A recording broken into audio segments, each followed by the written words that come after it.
Kadirova Aziza Mahkamovna vrach-pediatr Yunus klinikada o'z ish faoliyatini yuritib kelmoqda. Qanday muammo bilan murojaat qilsa bo'ladi?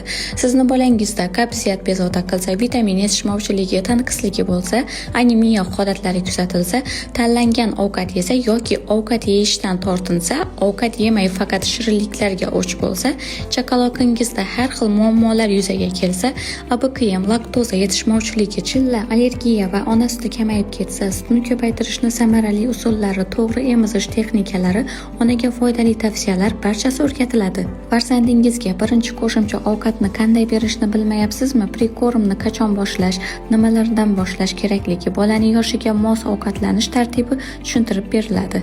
Bolangiz bezovta bo'ladimi? Ovqat yemaydimi? Uyqusi notinchmi yoki sizni qiynayotgan boshqa savollar bormi? Unda bemalol murojaat qiling. Pediatr sizga farzandingiz parvarishi va sog'ligi bo'yicha professional yordam ko'rsatadi.